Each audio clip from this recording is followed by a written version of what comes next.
Dimanche 20h, les titres. Ce 15 septembre 2022, jusqu'au 21, notre pays organise la première édition de la Semaine nationale de la réconciliation. Un seul objectif pour le ministère de la Réconciliation, recoudre et renforcer le tissu social à travers ce que nous avons appris de nos ancêtres, le pardon et le dialogue. Nos concitoyens, au micro de Bemba Sidi, se prononcent sur ce rendez-vous dans cette édition. Comme d'ailleurs notre invité, le secrétaire général du ministère de la Réconciliation, Sidi Camara, va nous expliquer les motivations des autorités de la transition à initier cet espace de partage du donner et du recevoir. Nous allons tout savoir ce soir sur le Kola, son rôle, sa place dans notre société et surtout les secrets qui l'entourent. Le Kola perçu comme source de bienveillance pour certains, cadeau symbolique de respect, d'amitié et de considération pour d'autres, soubassement du mariage dans la culture populaire. Bref, on en saura davantage avec Ramata Konati. Et si vous ne connaissez pas l'IMZAD ou si vous voulez l'AMZAD ou bien alors l'INZAD mieux l'ANZAD, Alpha Maïga vous donnera la réponse dans la chronique Culture et Société, instrument traditionnel de la musique touareg ou nomade du Sahara. Merci pour votre présence. Mesdames, Messieurs, bonsoir et bienvenue aux informations. Monsieur Camara, bonsoir. Bonsoir, madame. On vous remercie d'avoir répondu à notre invitation. Vous êtes le secrétaire général du ministère en charge de la réconciliation nationale. Alors, comme je viens de le dire, toute une semaine pour se réconcilier entre Maliens afin d'avancer ensemble, je suppose, et recoudre et renforcer le tissu social affecté depuis 2012. Alors, dites-nous, pourquoi une semaine de la réconciliation nationale, Monsieur Camara? Merci, madame Traoré, secrétaire général du ministère, surtout président de la commission d'organisation de la semaine nationale de la réconciliation. En fait, l'organisation de la semaine nationale répond à deux aspects. C'est de répondre aux aspirations du peuple malien qui, dans plusieurs forats, a réclamé vraiment la paix et la réconciliation. Et comme vous l'avez dit, recoudre le tissu social. Et vous savez que la concertation nationale, lors de la concertation nationale, c'est ce vœu qui est revenu des participants.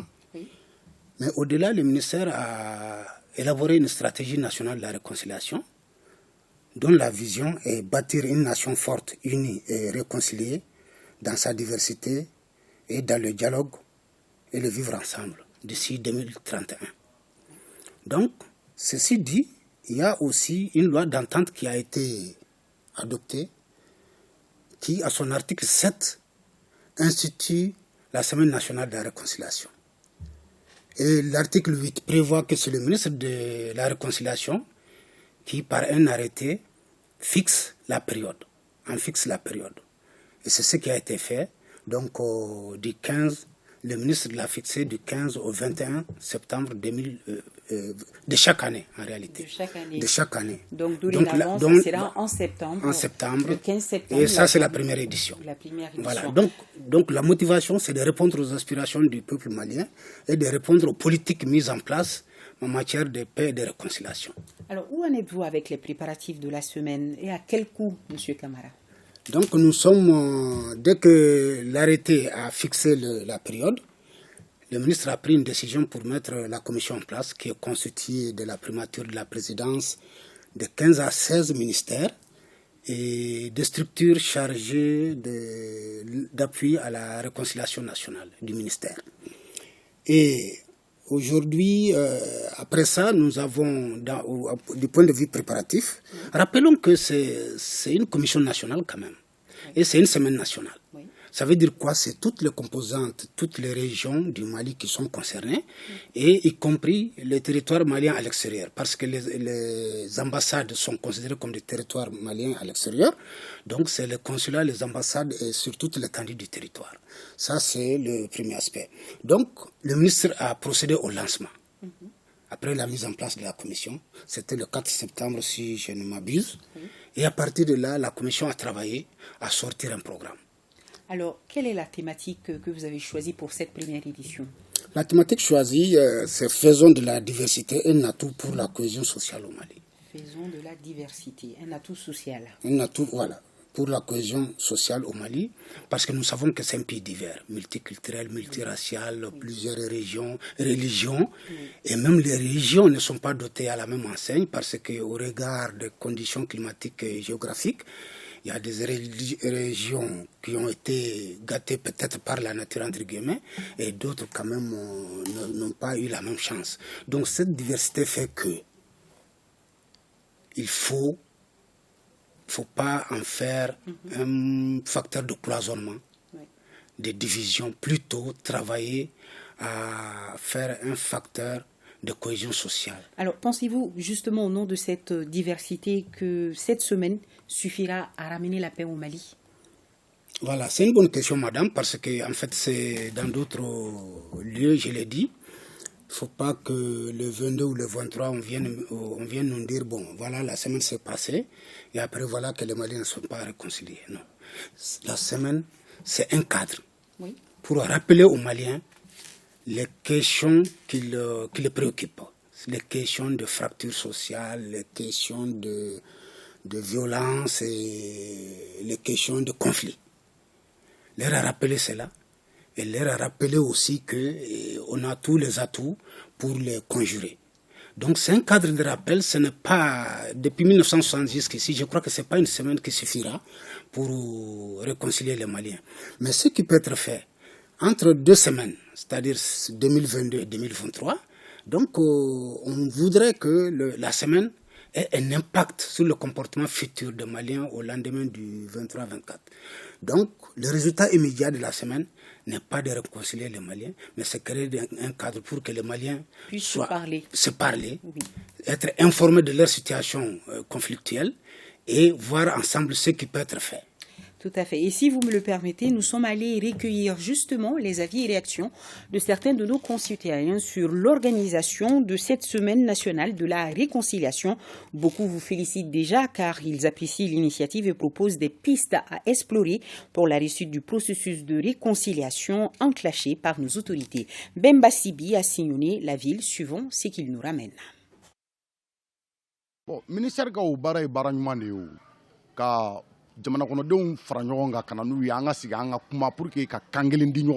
Mobiliser les Maliens dans le cadre d'une semaine dédiée à la réconciliation est une bonne initiative du département en charge de ces questions. Quand on se parle, on peut trouver des solutions, mais le préalable, c'est le pardon. Il faut qu'on se pardonne pour aller sur de nouvelles bases.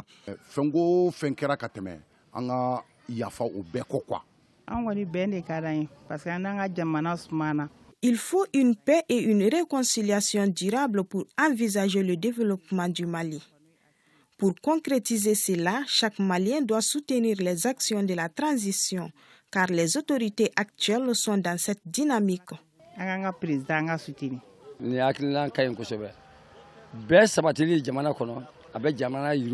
Je pense que la tenue de cette semaine est une bonne chose car la paix et la réconciliation sont essentielles pour un pays qui veut se développer.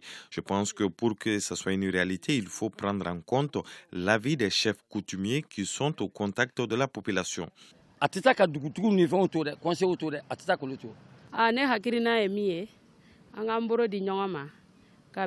Pour recoller le tissu social, il faut que les uns et les autres acceptent de se donner la main, de se parler pour qu'on puisse avancer.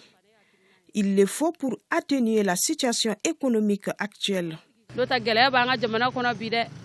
Pour cette réconciliation, nous devons puiser dans nos valeurs sociétales et voir également les instruments juridiques qui sont en place aujourd'hui, comme la loi d'entente nationale, l'accord pour la paix et la réconciliation.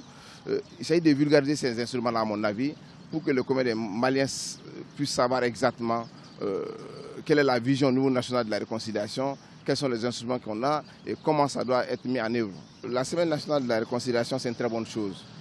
C'est vrai que c'est un long processus, mais à mon avis, cette semaine permettra d'alerter les Maliens, de mettre cette question de réconciliation au cœur des préoccupations. À mon avis, pour que le dialogue entre Maliens puisse aboutir à une réconciliation durable, chaque acteur doit mettre son ego de côté, mettre le Mali au-dessus de tout et se donner la main pour qu'on puisse avancer.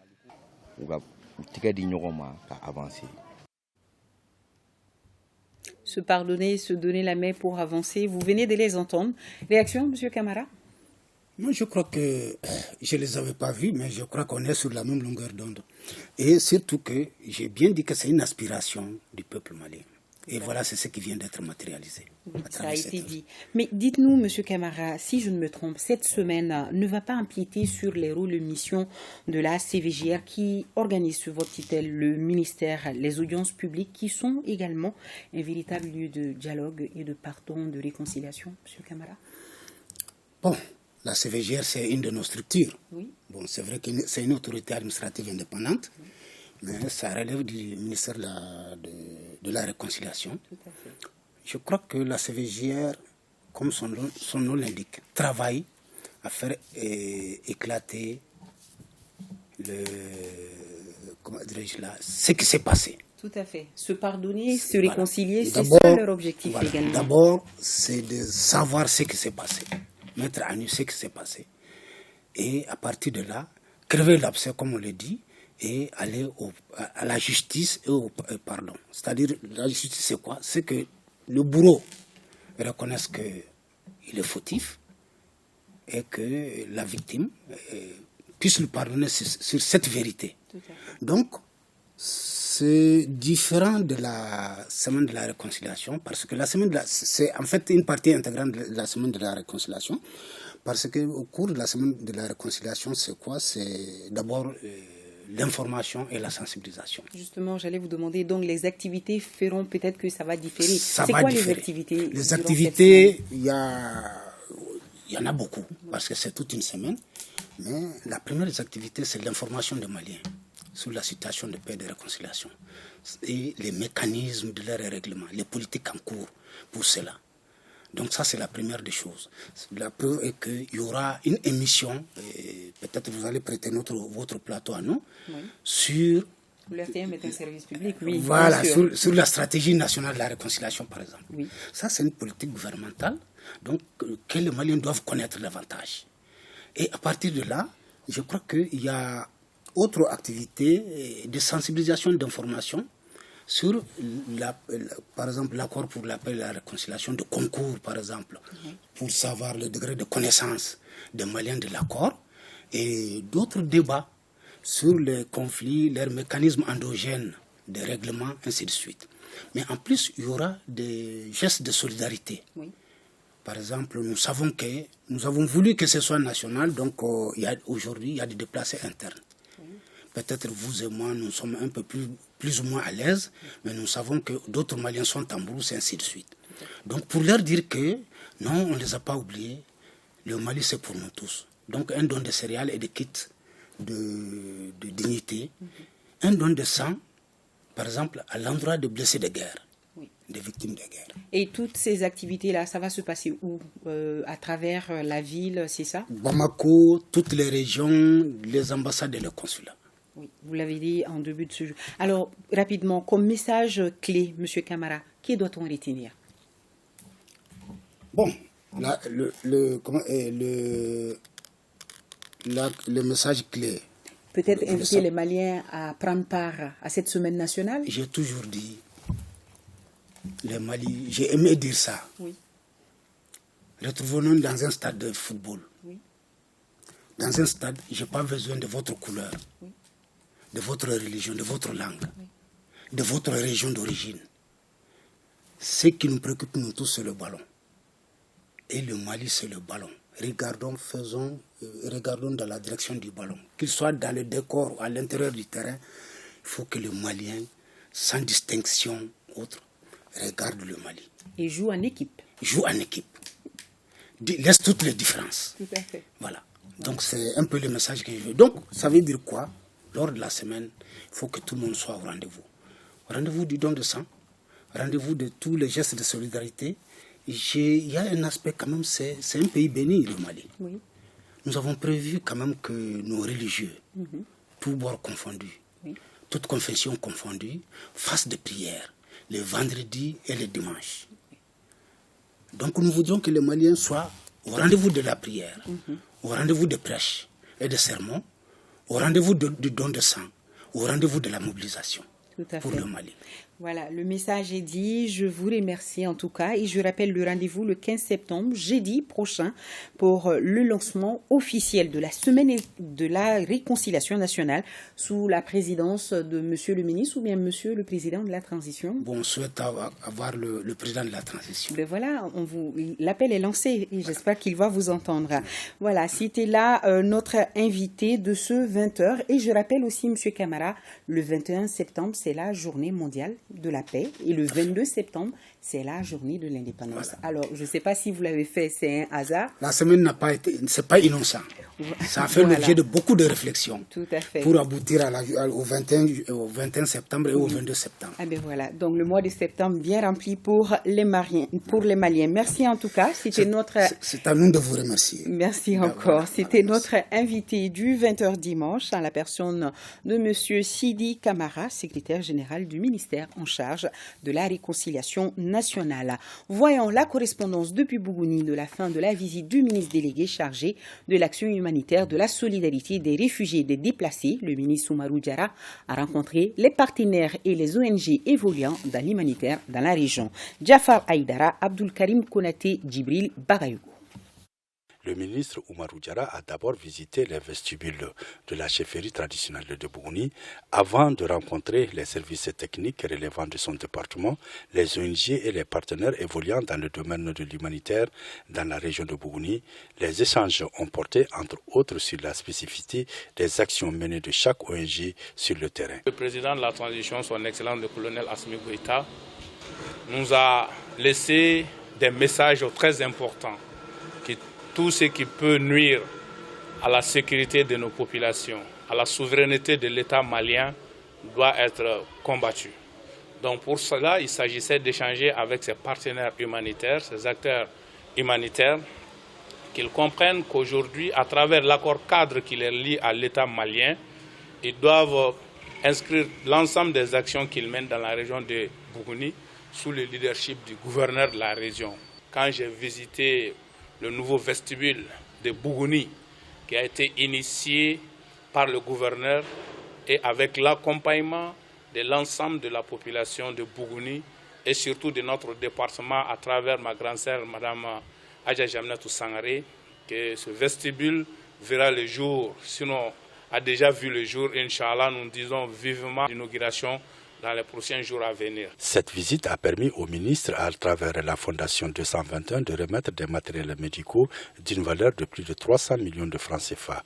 Un geste hautement apprécié par les autorités administratives et sanitaires de la région de Bougouni. Nous avons un partenaire très important dans le domaine de l'humanitaire, la Fondation 221, qui a voulu renforcer la capacité du CCRF de Bougouni et d'autres communes à travers une importante donation de matériels médicaux, de consommables et autres.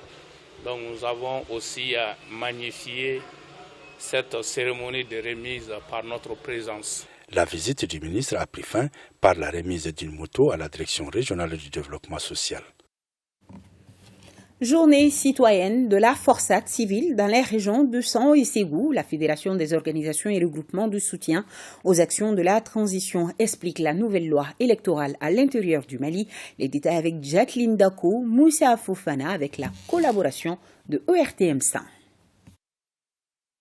Composée de 52 associations et de 2 ONG à travers le Mali, la forçade civile soutient les actions de la transition. Le regroupement vient d'organiser des journées citoyennes pour des plaidoyers et sensibilisation de la population sur la nouvelle loi électorale. La journée permet de recenser les inquiétudes de la population pour remettre acquis des droits.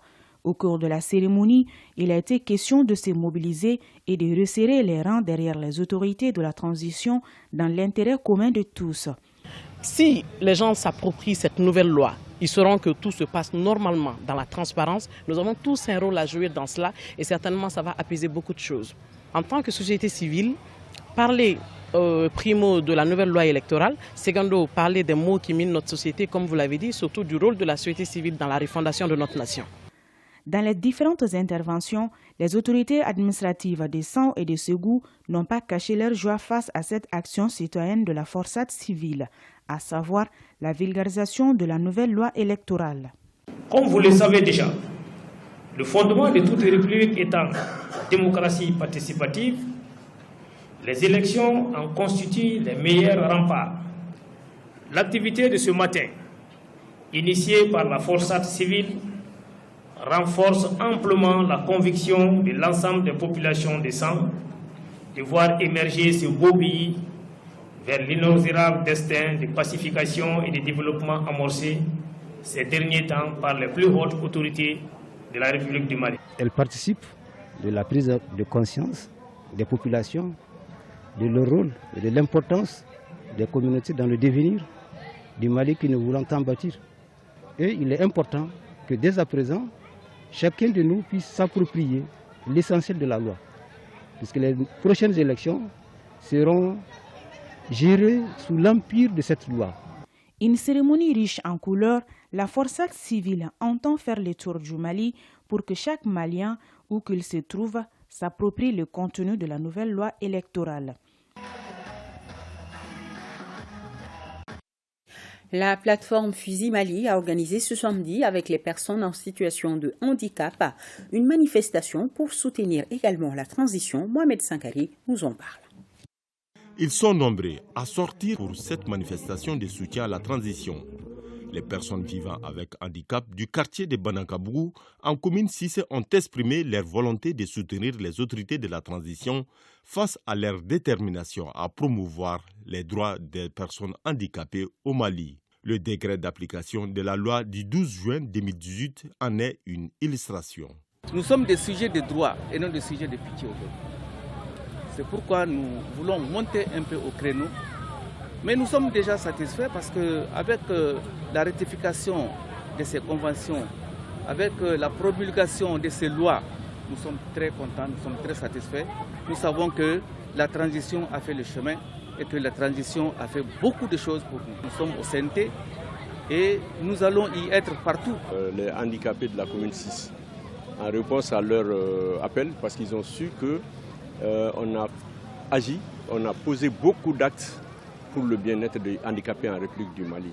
La preuve, la loi a été votée en 2018 et ce n'est qu'en 2021 que ça a été mis en application. Ça voudrait dire qu'est-ce que les hautes autorités pensent de chaque Malien. Handicapé, physiquement bon, mais c'est le Mali. Ça, c'est la beauté du Mali. Tous les discours que nous avons entendus ici aujourd'hui sont pour le Mali, sont pour la cohésion, pour la prise en compte de l'ensemble des Maliens. La remise des tableaux aux responsables de Fusil Mali et une prestation musicale ont meublé cette manifestation de soutien à la transition. Les responsables de l'Alliance pour la refondation du Mali, Arema Koutiala, ce samedi, où ils ont procédé au lancement régional de leur mouvement. Brahima Kouni, correspondance. Dans un premier temps, l'Alliance pour la refondation du Mali, Arema, a fait remplir la salle de spectacle Zangan Coulibaly d'une foule composée de toutes les catégories socio-professionnelles. Cette étape, consacrée à la cérémonie de lancement de l'Arema à Koutiala, est mise à profit pour appeler les populations à l'union sacrée afin de bâtir un Mali nouveau. Les grandes nations aujourd'hui qu'on est en train d'imiter, qui ont réussi aujourd'hui à s'imposer, à se faire respecter, l'ont réussi grâce à l'union, grâce à l'unité, grâce au rassemblement. Donc notre appel, c'est d'appeler encore une fois le maximum, la majorité des Maliens à se rassembler autour des idéaux et des caps fixés par le colonel Assimi Goïta et tous ses compagnons pour faire du Mali le Mali de nos rêves. On était dans un puits, mais avec la transition, nous voilà, Dieu merci. Nos femmes font librement leur service. L'éducation malienne est sur une bonne voie. Sur le plan alimentaire aussi, je dirais la même chose. La seconde étape de la journée a concerné une conférence débat à laquelle ont participé environ 400 chefs de village et autres leaders d'opinion. Il s'est agi de partager avec ces derniers les idéaux du président de la transition. Des idéaux qui devront être relayés de façon inclusive dans tous les villages, quartiers et fractions de la région de Koutiala afin de contribuer à relever des défis importants. Les deux défis qui nous attendent, c'est les élections référendaires et puis les élections générales qui nous suivent après. Donc il faut obligatoirement qu'on unisse nos efforts et qu'on puisse réussir ces deux caps. L'AREMA est ouvert à tout le monde et nous sommes là pour réunir tous les Maliens et toutes les Maliennes pour qu'on puisse être un et unis pour pouvoir bâtir un Mali refondé. L'état d'évolution actuel du Mali, marqué par une synergie d'action entre les tenants du pouvoir, a été salué par plusieurs intervenants.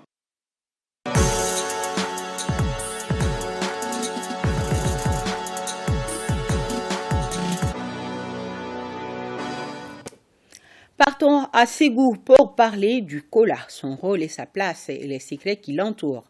Le Kola, perçu comme source de bienveillance pour certains, cadeau symbolique de respect, d'amitié, de considération pour d'autres, soubassement du mariage dans notre société, le Kola est tout simplement très vénéré au Mali. Oui, c'est un produit qui apparaît très souvent dans nos us et coutumes comme un élément indispensable. Pour en savoir davantage, Ramata Konaté, Amidou Diallo, Bassi Traoré, Karamaro Traoré sont allés à la rencontre des traditionalistes, chercheurs et personnes du troisième âge, suivant ce grand format sur le Kola. Le Kola ou la noix de Kola, pas succulent au goûter, mais très utilisé dans les événements sociaux au Mali. On retrouve le Kola dans les cérémonies comme le mariage, le baptême, le décès, la circoncision. Fortement ancré dans nos habitudes, le Kola est importé de la Côte d'Ivoire et de la Guinée. Difficile de donner une date précise de son entrée dans notre société. Quand tu regardes un peu notre histoire, à travers les grands empires, ce que les Arabes appellent le Ghana et que les Soninké appellent le Ouadou, après le Ouadou, c'est l'Empire du Mali. Après l'Empire du Mali, c'est l'Empire Songo dans le commerce qui a fait la fortune de ces trois grands empires. Il y a quand même la Kola. Si vous rendez visite à quelqu'un, madame, quelqu'un d'honorable, quelqu'un de vieux, c'est la Kola que vous amenez. C'est signe de respect. Quand la paix est scellée entre deux groupes sociaux antagonistes, c'est la Kola qui scelle en général la paix. Ce symbole de paix chez nous. Quand vous avancez quelqu'un de plus âgé et que vous demandez le pardon, généralement, on amène la Kola. La noix de Kola est le fruit du colatier qui appartient à la même famille que le cacao. C'est un produit qui fait partie de la culture malienne depuis belle lurette.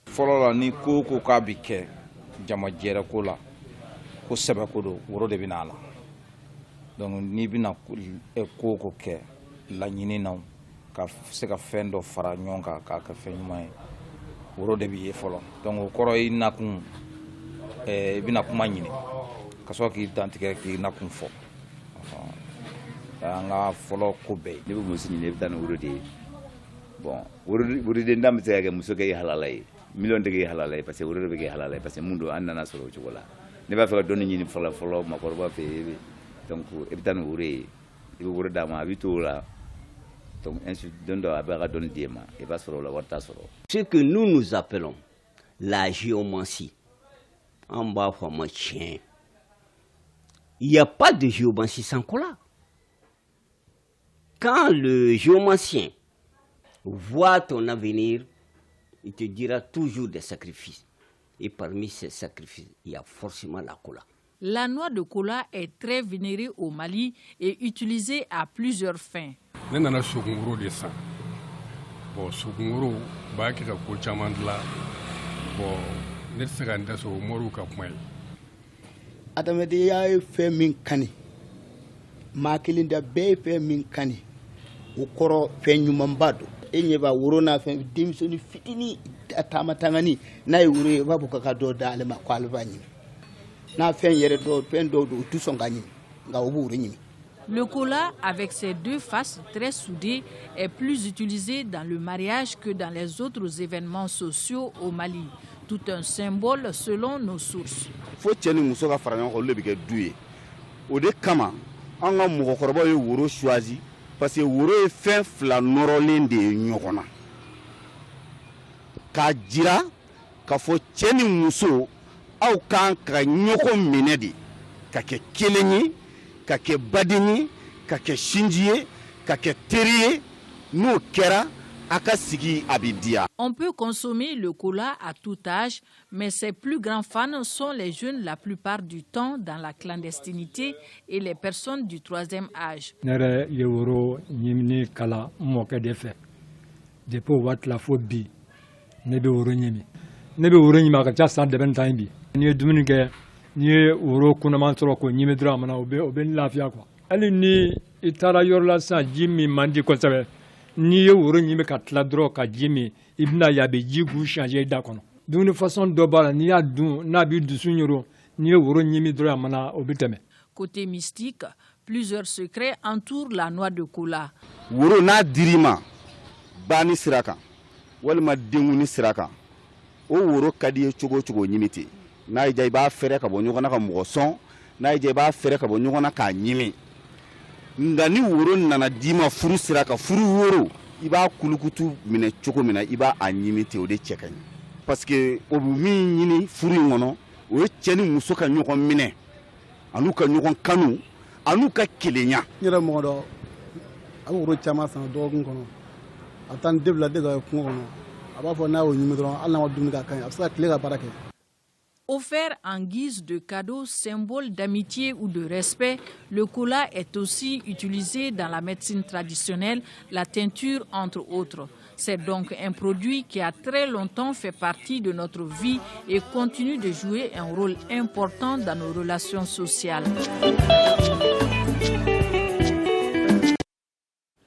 À présent, le point Covid de ce 11 septembre 2022, 43 cas positifs, 53 guéris, 0 décès, 428 personnes sont sous traitement. Et pour vous protéger les autres, suivez les mesures de prévention et faites-vous vacciner. Ce qui nous amène directement au sport de ce dimanche. Nous n'avons pas le jingle. Ok, nous n'avons pas le jingle pour le moment. Lancement officiel donc à Bamako des activités de la Fondation Oumar Mohamed Sogoré International. La Fondation entend soutenir les couches les plus vulnérables de la société malienne. Valentin Roger Diallo, compte rendu. La Fondation OMS est une organisation à caractère social. Elle entend jouer sa participation dans l'édification d'un Mali prospère à travers le partage d'initiatives. Des initiatives qui viseront à soutenir directement les couches les plus vulnérables de la société. La Fondation Oumar Mohamed Sogoré a élaboré un plan d'action qui va s'articuler autour de projets et de programmes majeurs, à savoir la création de 2000 jeunes champions. C'est le parrainage de 2000 meilleurs élèves parmi les plus démunis sur une durée de 5 ans. Avec le programme Avocats du peuple, nous voulons formaliser 1000 emplois du secteur informel en 5 ans. La campagne de sensibilisation sur l'importance de la couverture sociale vise à inciter et à sensibiliser plus de 60% de la population malienne à comprendre et à bénéficier de la protection sociale, à savoir l'AMO, l'INPS, etc. J'ai compris qu'il y a des gens parmi nous, vraiment juste à côté de nous, qui ont réellement besoin d'aide. Ils sont parmi nous, jour et nuit. Ils ont même peur de nous approcher pour nous dire qu'est-ce qu'ils vivent. La solidarité et l'entraide sont des valeurs cardinales de notre société. Les Maliens sont invités à multiplier de telles initiatives afin de contribuer à éradiquer la pauvreté. Aujourd'hui, compte tenu réellement du contexte que nous vivons actuellement, contexte sécuritaire, contexte économique difficile, je pense que de telles initiatives contribuent largement à éradiquer la pauvreté et à redonner aux Maliens les couches les plus démunies, leur dignité. Avant le lancement officiel des activités de la Fondation, elle avait eu à mener des activités de bienfaisance. La cérémonie du lancement est donc opportune pour les bénéficiaires de faire des témoignages.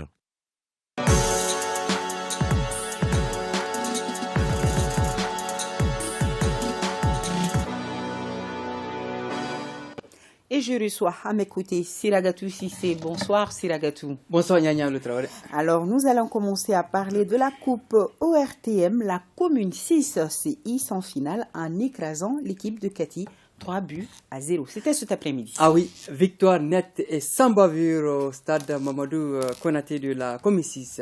El Haj B. Kunta ouvre le score dès la 5e minute. On revoit. Mohamed Mariko limite à la 32e minute.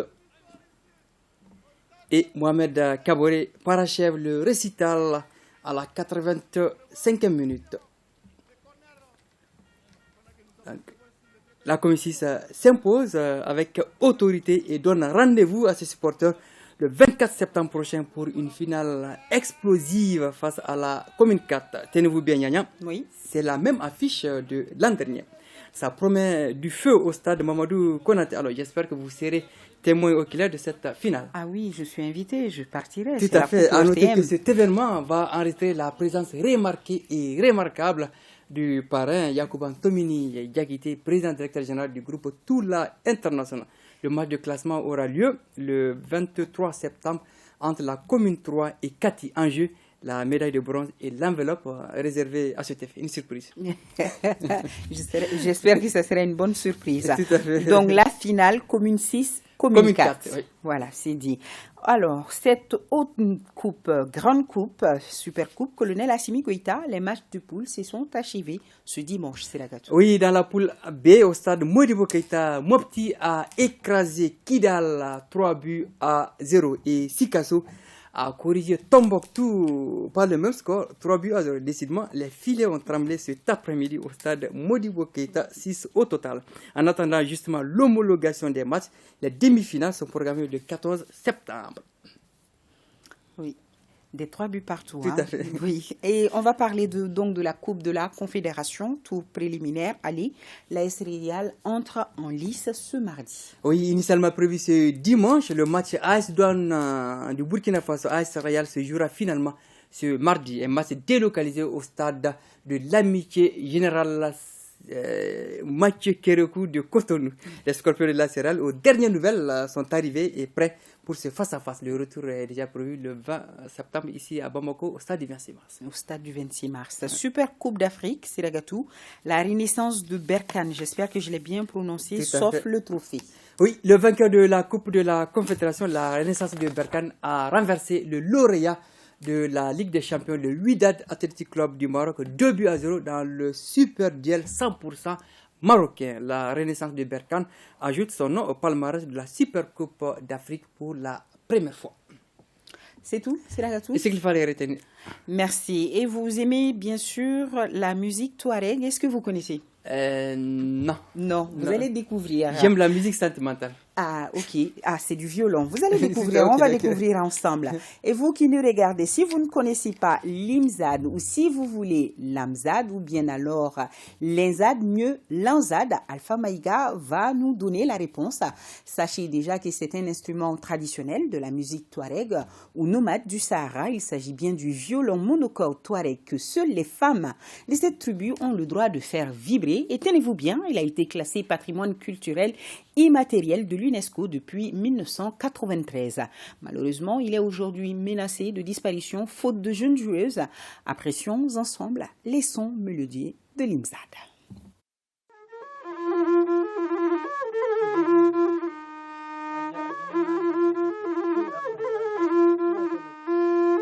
Des monts du Hogar en Algérie, des massifs de l'Aïr au Niger et de l'Adra des Iforas ici au Mali, l'Imzad a accompagné les Touaregs.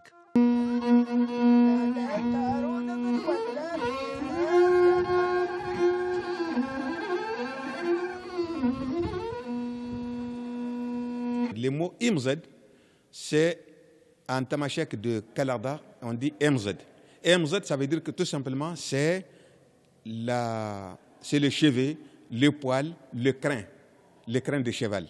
L'Imzad est un violon fabriqué et pratiqué exclusivement par les femmes que les Touaregs considèrent comme le pilier central de la société. L'Imzad, voilà ces différents éléments. Nous avons la calebasse, et cette calebasse, elle peut être remplacée par une tasse qui a la même forme. elle fait à peu près entre 40 jusqu'à 50 cm de largeur. On la recouvre de la peau. Cette peau, c'est la peau des chèvres ou la peau des moutons qui est bien tannée. Les suspendus, vous voyez, des lanières, alors qu'il accroche. Et après, maintenant, nous avons ce qu'on appelle le manche. De là à là, c'est les manches qui traversent. Et nous avons les oreillettes ici qui sont là, c'est pour permettre au son de sortir. Ensuite, nous avons les crins de cheval. Ça, c'est ce qu'on appelle même MZ, c'est ça. MZ, c'est les crins de cheval. Et nous avons cette lanière-là, alors donc, qui recouvre, qui prend ici. Et ça nous permet de, si on tire par là, donc pour accorder l'instrument, on tire par ses côtés, ou encore avec les dés bâtonnets, comme ça, ou comme ça, pour pouvoir soit filtrer le son. Il devient plus doux. L'instrument de musique est traditionnellement joué en position assise par les femmes qui accompagnent en musique les poèmes et les chants des hommes avec l'évocation de l'honneur du guerrier. Aussi, l'amour courtois et le nomadisme dans le cas des Touaregs. C'est des chants élogieux, c'est de la poésie chantée, ça chante la bravoure, ça chante la beauté de la femme, de la nature, de l'homme. La musique revêt également une fonction thérapeutique pour chasser les mauvais esprits et atténuer les souffrances des malades. La pratique de cet instrument tend aujourd'hui à disparaître. De nos jours, peu de femmes savent encore le manier.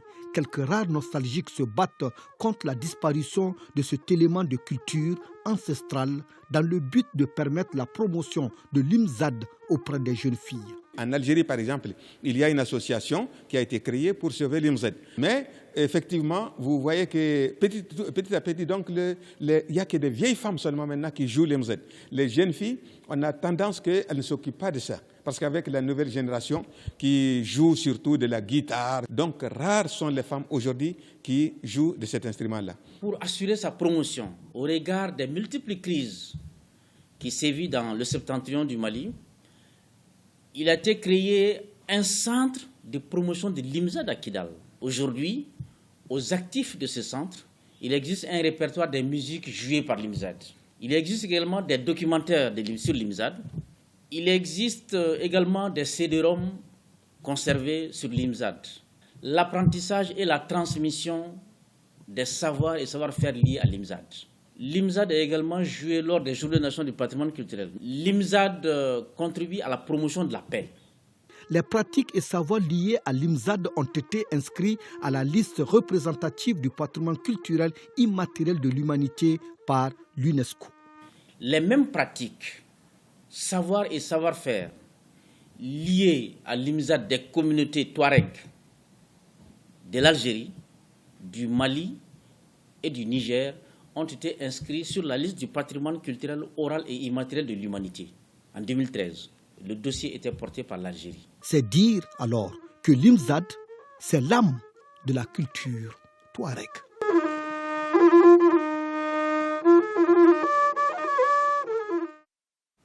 Et c'est très bon. Merci, Alpha Maïga.